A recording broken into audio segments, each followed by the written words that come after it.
I'm going to talk a little bit about socialism today, do a little more long form video. I have something I want to say to all you leftists out there on TikTok who, leave me comments when I put up my memes about socialism and you guys put up comments. Oh, be careful of capitalism. You're going to be sad when you find out what capitalism is really going. And we haven't tried socialism in America, and socialism has never been implemented, in its pure form or correctly or properly or anything like that. And about 90% of you, of course, just leave ad hom attacks, and that's fine. I get it. You don't have any factual debate. You're cowards. You're not educated in this area, so you're ignorant, and I get it. So you just leave these ad hominem attacks because you're just knee jerk opposed to any form of conservatism, any type of Americanism, any type of freedom and liberty. You're freedomophobes is what you are. You're literally freedomophobes. So I got your number. So about 90% of you commenting, the thousands of comments, or however many I'm getting in different memes that I post. Um, I get it. You're cowards. You don't have any facts to debate. So for those of you who do, some of the things you say about socialism, I want to comment on those today. And my point is, like Vladimir Lenin said, um, socialism is just an interim step to communism. Now, I know what you're going to say. I know. Some of you, like one person said on my comment page, are going to say that communism is a governmental system while socialism is an economic system. I get it. We studied that in the military. I get it. Okay. But it was Vladimir Lenin who said that socialism is simply an incremental step to communism. So you got to go take it up with him. I agree with him, but he's the one who said it, so you're going to have to take it up with him. Socialism has a couple of built-in flaws. Okay, and I don't care if it's in its pure form; it may be more so even in its pure form. But there's a couple of built-in flaws. First of all, it fails to account for the human spirit to be free, the need to be free. Individual liberty is what our country is built on: freedom, individual liberty. And socialism requires government force. You're always going to have that oligarchy that the socialist himself, Bernie Sanders, is supposedly, Senator Sanders, is supposedly going around whining about having this oligarchy. Well, you can't have socialism without it because you're going to need this elite few at the top to run it. And I don't care if it's in its purest form or what. You're going to need an elite few to run it, and that's an oligarchy. And you're going to have to force people to participate in it at the point of the government sword. You're going to have to force, with a gun, people to participate in it because they're not going to want to because of flaw number one, which is individual freedom and liberty. It fails to account for that. And that's why people have found out around the world you've got to enforce it with a gun. The second flaw inherent to socialism is that it can never accurately predict human need and consumption. It's impossible. It's why you always get waiting lines. It's why in Canada and England now they're giving people suicide pills, assisted suicide. They're giving them pills. People like me with stage 4 COPD. This is what I would get if I was over there. You can be scheduled for a procedure in 2 years from now, or we'll give you this handful of pills and you can go home and end it. That's what you get with socialism. In America, you don't get that yet. But hang on to your seats with Obamacare. But that's what you get in England. It's what you get in Canada. Assisted suicide. That's why you get soup lines. That's why you get shortages.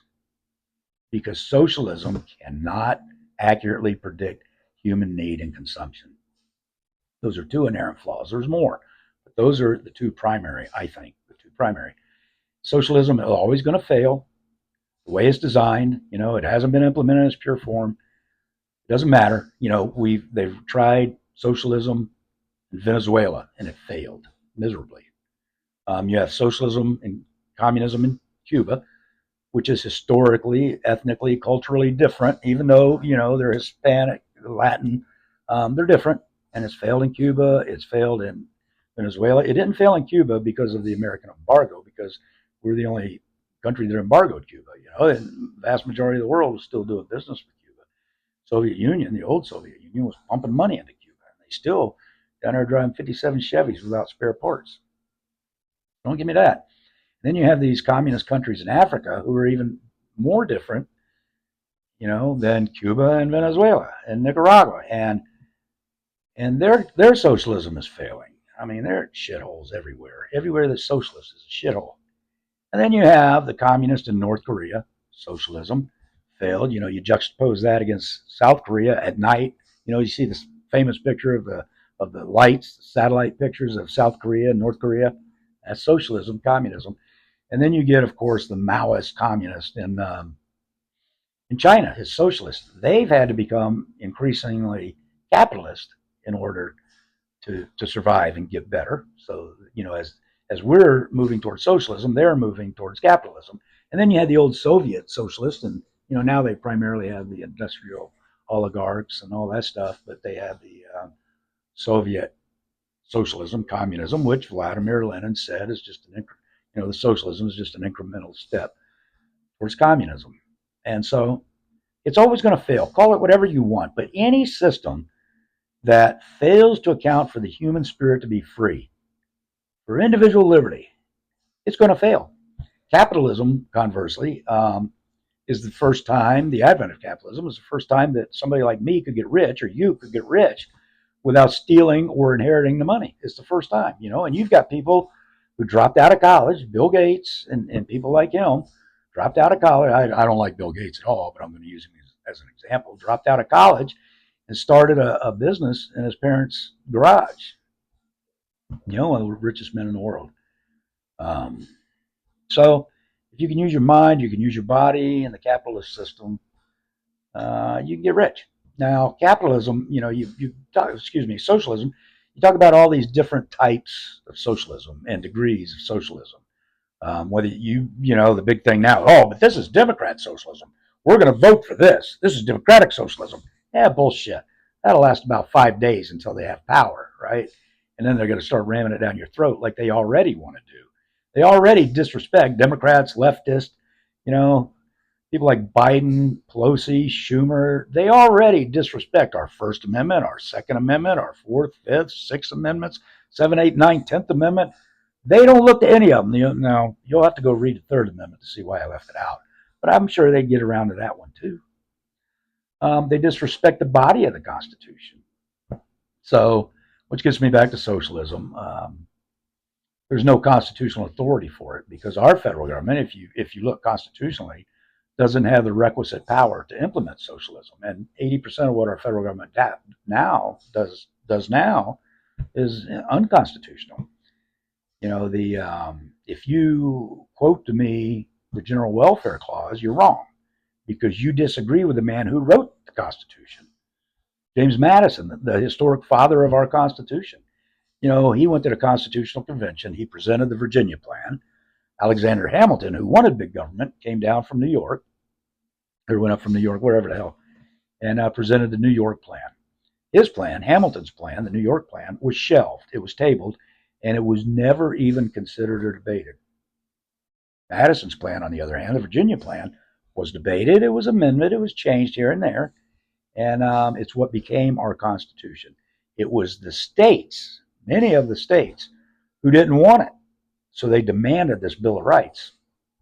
And they demanded, they were afraid the federal government was going to take over the states, which has happened. So they demanded this Bill of Rights.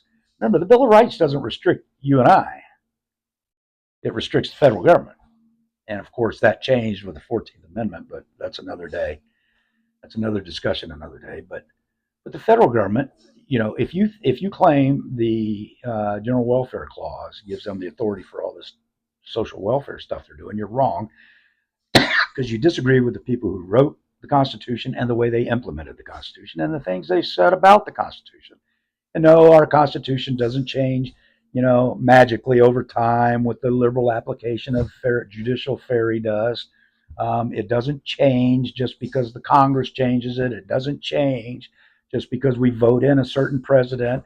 The only legitimate way to change our Constitution is the amendment process. And if you read the 10th Amendment, it says those powers not delegated in this Constitution or by this Constitution, the powers have to be delegated in the Constitution, by the Constitution, not in an election. not in a law, not in a executive order. And nobody ever delegated the federal government the right for this huge welfare state. The way they did it was back in the 1930s when the Supreme Court reached magically back into history and said, you know what? Hamilton was right about the Constitution and the General Welfare Clause, and the federal government can do all these great and wonderful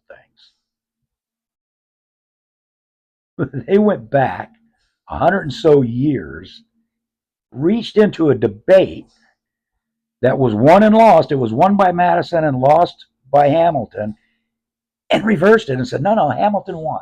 He was right.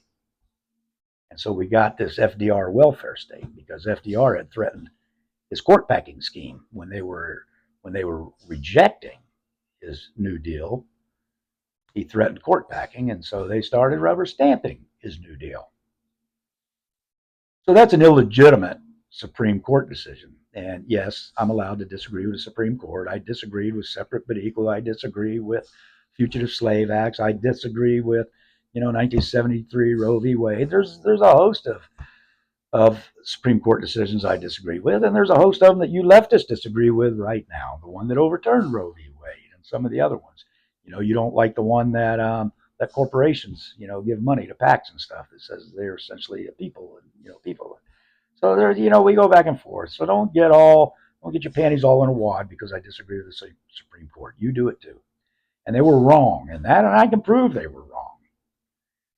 They were wrong in the church and state issue, very, very wrong, and that's led to a lot of this garbage. So anyway, socialism will always fail. It's not a panacea. It will always lead to a dictatorship, to tyranny, to an oligarchy, to some form of despotism. Always.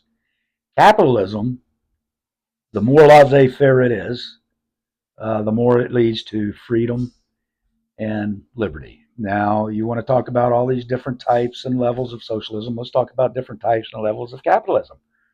You have mercantilism, you have consumerism, you have free market capitalism. That's me, free market capitalist. I'm along the lines of Milton Friedman. And you know what he said about big government? He said, of course we want small government because the bigger the government, the more rules and laws you have, the more opportunity for industrialists to abuse it, to take control of it. And they have. They absolutely have done that since FDR. Woodrow Wilson, going back to then, they have absolutely, big pharma, right?